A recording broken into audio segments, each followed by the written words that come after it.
अच्छा जी, यहाँ पर एक खबर देने जा रहे हैं आपको कि कराची के मजीद 3 नौजवान शहद के शिकंजे का शिकार हो गए। मैंने सही तर्जुमा किया है? शहद के हनी ट्रैप का शिकार हो गए।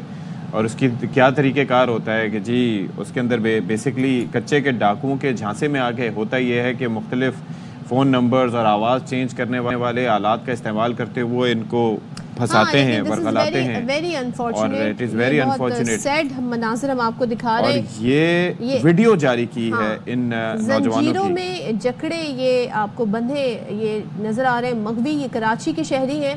अब सोचें, कच्चे के डाकू पक्के इलाकों में आकर शहरियों को अगवा करके लेके जा रहे हैं, और उन्होंने बाकायदा तावान भी मांगा है, घर वालों को ये वीडियो भेजी है, और थाना रिजविया सोसाइटी में इनके खिलाफ मुकदमा भी दर्ज हुआ। इसमें एक चीज ये है कि वो यहाँ से लेके नहीं गए। देखें, हनी ट्रैप इनको किया है, इनको वरगलाया है, इनको अपने पास बुलाया है। तो ये तीनों नौजवान 2 जनवरी की शब कराची से घोटकी खुद रवाना हुए। तो यहाँ पे क्यों मुकदमा दर्ज हुआ? वो जाहिर है कि गए यहाँ से, है ना। अच्छा, अब ये हाँ, इसके ऊपर जाहिर है कि ये इंटरेस्टिंग क्वेश्चन है। तो ये लाला असद पठान हमें ज्वाइन कर रहे हैं, उनसे जरा जान लेते हैं। चीफ रिपर सिंध हैं Lala. Thank you so much. Governor Sindh Kamran Tessori ने इस वाक़े का नोटिस जी, उससे क्या होगा ये भी हम जानने की कोशिश करेंगे। लाला, पहले तो ये बताइएगा कि ये ट्रैप किया गया, ज़ाहिर है कुछ तो हमने भी हवाला दिया, ये खुद रवाना हुए थे, वहाँ घोटकी तक खुद पहुंचे, ये यहीं से उनको ले जाया गया था? और मुकदमा सदफ ने जैसे पूछा कि यहाँ क्यों दर्ज हुआ, ये काफ़ी सवाल है हमारे। देखें, ये जो वीडियो मैंने शुक्रिया इशफाक, ये जो वीडियो मैंने देखी है मुगलियों की, तीनों बच्चों की, तो उस वीडियो में मुझे नहीं लगता कि इसको प्रॉपर किसी बड़े डाकुओं की गैंग ने अगवा किया है।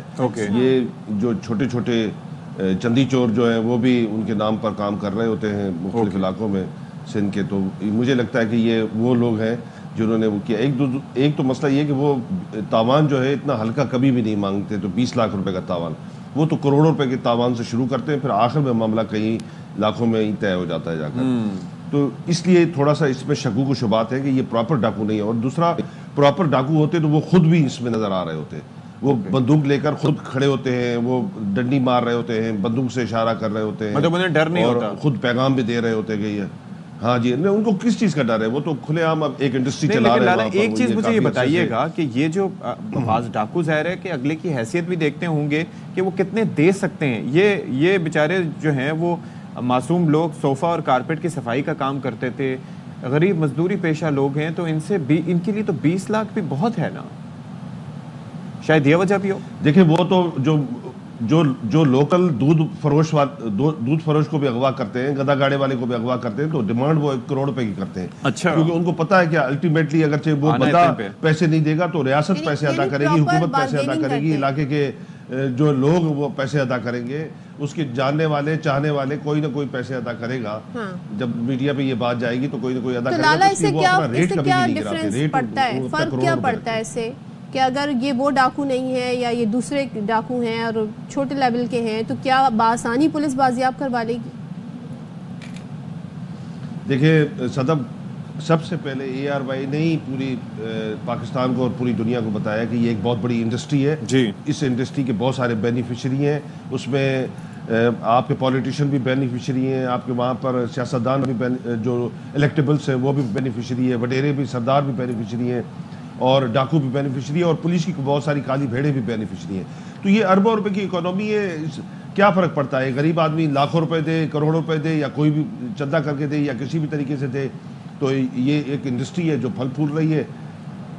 बड़े डाकुओं ने अगवा किया तब भी ठीक है, छोटे डाकुओं ने अगवा किया तब भी ठीक है, उनके नाम पर किसी ने अगवा किया तब भी ठीक है। ये पूरी की पूरी इंडस्ट्री है जो फल फूल रही है। एक तो ये है कि लोगों की कोई तवज्जो ही नहीं के लिए, जब तवज्जो देगी रियासत तो लाला मुझे ये बताइएगा कि रियासत तवज्जो नहीं दे रही है, लोगों की आगाही के लिए मुझे ज़रा ये समझाइएगा। हम ये हनी ट्रैप का सीगा तो इस्तेमाल करते हैं, लेकिन इनको किस तरीके से फंसाया गया, किसने इनसे बात की, किसने इनको कायल किया कि वहाँ पर आ जाओ, और ये यहाँ से असखुद रुखसत हुए, असखुद वहाँ तक घोटकी तक गए और वहाँ से इन्हें पकड़ा गया? हुआ क्या ये? देखिए जी, हनी ट्रैप और मुख्तलिफ किस्म के जो ट्रैप्स हैं जिसमें काम के लिए बुलाया जाता है, नौकरी के लिए बुलाया जाता है, सस्ती चीज़ें बेचने के लिए बुलाया जाता है, और एक हनी ट्रैप भी है, यानी खातून की आवाज़ में। तो अब ये 3, 4, 5 जो ट्रैप्स हैं उसमें लोगों को फ़ोन किया जाता है, उनको पहले सोशल मीडिया पर इंगेज किया जाता है, बहुत सारे स्टेप्स इस्तेमाल होते हैं। उसके बाद लोगों को इंगेज करके उस इलाके में बुलाया जाता है, उस इलाके में बुलाकर वहाँ पर कॉन्टेक्ट किया जाता है, फिर वो मुताल्लिका बंदा वहाँ पर आता है, उनको थोड़ा सा आगे शहरी इलाके से मुंतकिल करता है और उसके बाद उनको अगवा करके वहाँ पर ले जाते हैं और फिर जंगल में जाके बांध देते हैं और उसके बाद फिर तावान का मुतालबा होता है।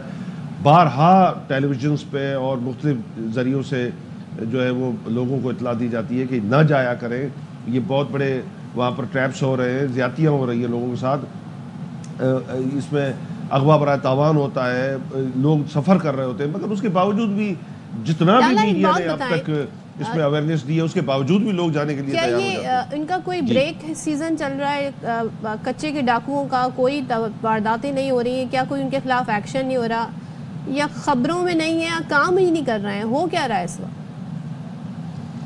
देखिए जी, जो हाईवेज है उस पर बहुत सर्वेलेंस है, रेंजर्स और पुलिस की बहुत ज़्यादा तवज्जो है। हमने ही बहुत ज़्यादा आवाज़ उठाई है, मीडिया में आवाज़ चली है, पब्लिक में शोर मचा है, तो उसके बाद सरकार ने उस पर काम शुरू किया है। तो अब उन्होंने ये धंधा शुरू कर दिया। अब इसको सबसे बड़ी मैं फिर भी IG सिंध से, चीफ मिनिस्टर सिंध से, वज़ीर आज़म पाकिस्तान से मुतालबा करूँगा और उनको ये कहूँगा कि मेहरबानी करके ये जो पुलिस ट्रैप कर रही है हमारे हुक्मरानों को, ये भी नहीं करना चाहिए। ये हनी ट्रैप क्या होता है भाई? अगवा बराए तावान, सीधी बात है। एक मजलूम, एक जो है वो बेचारे गरीब आदमी को किसी न किसी तरीके से ट्रैप करके वहां पर बुला के उसको रस्सियों से बांध दिया जाता है। ये अगवा बराए तावान नहीं है। यानी देखे पुलिस ने क्या किया है, पुलिस कहती है कि जो सड़क से अगवा करके ले जाएंगे वो अगवा होगा, और जो हनी ट्रैप है वो अगवा नहीं है। लोग अपनी मर्जी से जाते हैं भाई, अपनी मर्जी से कोई भी नहीं जाता है। आप उसको पहले इंगेज करते हैं, उस पर काम करते हैं, उसका जहन ब्रेन वॉश करते हैं और उसको ट्रैप करके वहां पर ले जाया जाता है। ये भी अगवा है। लिहाजा पुलिस को इस पे काम करना चाहिए। इस तरह खुली छूट नहीं देनी चाहिए कि डाकू सड़कों पे नहीं आ रहे, लिहाजा अमन अमान हो गया, अब लोगों को जो है वो हनी ट्रैप के जरिए बुलाया। तो लाला, अभी ये जो गवर्नर साहब ने नोटिस लिया है, फिर IG साहब को हिदायत की है, तो फिर महकमा पुलिस, उनकी हिदायत का क्या असर हुआ, और फिर पुलिस का महकमा अभी इस सिलसिले में क्या कर रहा है? क्या कोई कार्रवाई आपने देखी होते हुए? देखिए, गवर्नर साहब के नोटिस के बाद तो फौज को आ जाना चाहिए क्योंकि वो वफाक के नुमाइंदे हैं, मगर अभी तक वहाँ पर ऐसी कोई भी हलचल नहीं है। तो पुलिस तो जिस तरह काम करती है वैसे कर रही है। चलें, अब आप कह रहे हैं पुलिस जैसे काम करती है वैसे कर रही है। Thank you so much. Lala Asad Pathan हमारे साथ थे, लेकिन दिस इज़ अनफॉर्चुनेट। ये जो बात उन्होंने की है कि ये कह देना कि जी हनी ट्रैप हो गए, तो क्या इसके बाद केस को सीरियस नहीं लिया जाता?